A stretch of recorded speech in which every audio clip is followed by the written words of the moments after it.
Hey guys, it's me, Seren, back with another video. Today's hidden figure is Frances Ellen Watkins Harper. So this is not someone that was suggested. This is actually someone that I came across kind of in my own studies and travels on the internet that I wanted to share with you guys. So Frances Ellen Watkins Harper was born September 24th, 1825, and died February 22nd, 1911. She was an African-American abolitionist, suffragist, poet, and author, and she was also active in other types of social reform and was a member of the Women's Christian Temperance Union, which advocated the federal government taking a role in progressive reform. Born in Baltimore, Frances Ellen Watkins Harper, she was also known as Frances Harper and Frances E.W. Harper, was the only child of free African-American parents. She was raised by her aunt and uncle after her parents died, where she attended the Academy for Negro Youth, a school run by her uncle until the age of 13. Then she found domestic work in a Quaker household where she had access to a wide range of literature. After teaching for 2 years in Ohio and Pennsylvania, she embarked on a career as a traveling speaker on the abolitionist circuit. She helped slaves escape through the Underground Railroad and wrote frequently for anti-slavery newspapers, earning her a reputation as the mother of African-American journalism. A prolific writer, Harper published many collections of poetry, including Autumn Leaves, poems on miscellaneous subjects, sketches of Southern life, poems, The Martyr of Alabama and other poems, The Sparrow's Fall and other poems, and Atlanta Offering. Harper also published several novels, including, I think this is pronounced Iola Leroy, which was her best-known work, and essay collections. Her short story, The Two Offers, was the first short story published by an African American. This woman is like my predecessor, you know? Like, I'm a writer. Like, I've been a writer my whole life. Like, this is like a woman that was like the first, literally, like the first to have a short story published, the actual like literal first, like the mother of African-American journalism. Like, I have a degree in journalism. Like, how did I not learn about this woman in all of the fucking school and classes and writing workshops and seminars, you know, as a Black woman, to like not know about her until now? It's just wild. Her short story, The Two Offers, was the first short story published by an African American, and her poetry has been collected in The Complete Poems of Frances E.W. Harper and her prose in A Brighter Coming Day. So, of course, there will be tons and tons of links in the description box for any of you that are interested in any of her work. She married Fenton Harper in 1860. He brought to the marriage 3 children of his own, and together they had a daughter. When her husband died in 1864, Harper continued to support her family through speaking engagements. During Reconstruction, she was an activist for civil rights, women's rights, and educational opportunities for all, and she was superintendent of the colored section of the Philadelphia and Pennsylvania Women's Christian Temperance Union. She was the co-founder and vice president of the National Association of Colored Women, and she was a member of the American Women's Suffrage Association. Harper was also the director of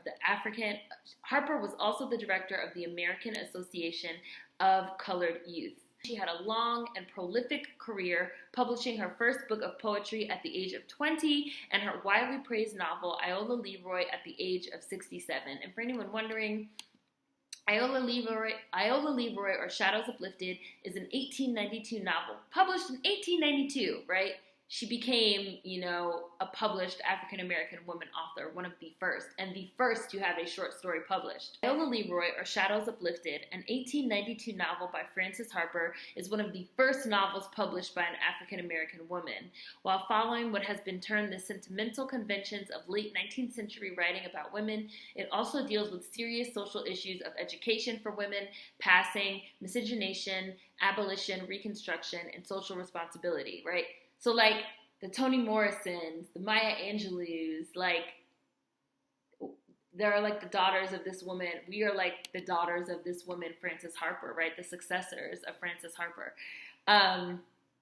In 1850, she became the first woman to teach sewing at the Union Seminary, and in 1851, alongside William Still, chairman of the Pennsylvania Abolition Society, she helped escape slaves along the Underground Railroad on their way to Canada. She began her career as a public speaker and political activist after joining the American Anti-Slavery Society in 1853. Poems on miscellaneous subjects, published in 1854, became her biggest commercial success, and her short story Two Offers was published in the Anglo-African in 1859. She published sketches of Southern life in 1872, and it detailed her experience touring the South and meeting newly freed Black people. In these poems, she described the harsh living conditions of many.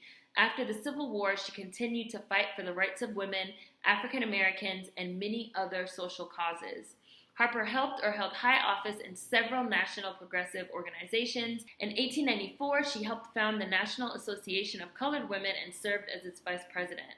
Harper died on February 25, 1911, 9 years before women gained the right to vote. Her funeral service was held at the Unitarian Church on Chestnut Street in Pennsylvania, and she was buried in Eden Cemetery next to her daughter, who had died 2 years before. I'm receiving emails. Sorry, guys.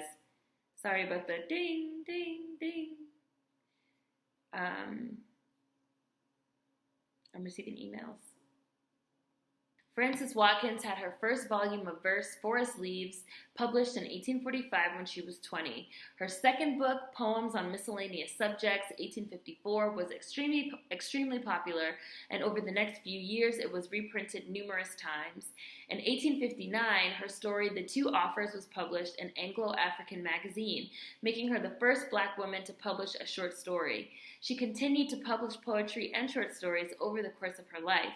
She had 3 novels serialized in a Christian magazine from 1868 to 1888, but was better known for what was long considered her first novel, Iola Leroy, or Shadows Uplifted, published as a book when she was 67. It is considered to be one of the first novels by an African American. In 1853, Watkins joined the American Anti-Slavery Society and became a traveling lecturer for the group. And in 1854, Watkins delivered her first anti-slavery speech on education and the elevation of the colored race. The success of this speech resulted in a 2-year lecture tour in Maine for the Anti-Slavery Society. She continued to travel, lecturing throughout the East and Midwest from 1856 to 1860. Frances Watkins Harper was a strong supporter of abolitionism, prohibition, and women's suffrage, progressive causes which were connected before and after the American Civil War. She was also active in the Unitarian Church, which supported abolitionism. She often read her poetry at the public meetings, including the extremely popular Bury Me in a Free Land. In 1858, she refused to give up her seat or ride in the colored section of a segregated trolley car in Philadelphia, 100 years before Rosa Parks, and wrote one of her most famous poems, Bury Me in a Free Land. Shortly after that, her short story, The Two Offers, became the first short story to be published by a Black woman. In 1866, Harper gave a moving speech before the National Women's Rights Convention demanding equal rights for all, including Black women. And during the Reconstruction era, she worked in the South to review and report on living conditions of freed men. This experience inspired her poems published in Sketches of Southern Life, 1872. She uses the figure of an ex-slave called Aunt Chloe as a narrator in several of these. Harper was active in the growing number of Black organizations and came to believe that Black reformers had to be able to set their own priorities. Wow. Go ahead. She worked with members of the original WCTU because it was the most important women's organization to push for expanding federal power, and she campaigned not only for racial and sexual equality, but also for a new understanding of the federal government's responsibility to protect rights, regulate morality, and promote social welfare. She was disappointed when many white suffragettes gave priority to white women's concerns rather than support Black women's goals of gaining federal support for an anti-lynching law, defense of Black rights, or abolition of the convict lease system, which was a precursor to the 13th Amendment, which made slavery legal if you'd been convicted of a fucking crime. Together with Mary Church Terrell, who was another activist, Harper helped organize the National Association of Colored Women in 1894, which was specifically meant to target the issues of Black women. So this is like all the way back in the 1800s. You have these Black women that are saying, like, I can't work with these white women. Like, I can't work with these white women. I have to be able to prioritize myself. And she was elected vice president in 1897. Frances Harper died on February 25th, 1911. So I'm going to read you guys some of her poem. I might just read the whole thing. Bury me in a free land. Make me a grave wherever you will, in a lowly plain or a lofty hill. Make it among earth's humblest graves, but not in a land where men are slaves. I could not rest if around my grave I heard the steps of a trembling slave's. His shadow above my silent tomb would make it a place of fearful gloom. I could not rest if I heard the tread of a coffle gang to the shambles led, and the mother's shriek of wild despair rise like a curse on the trembling air.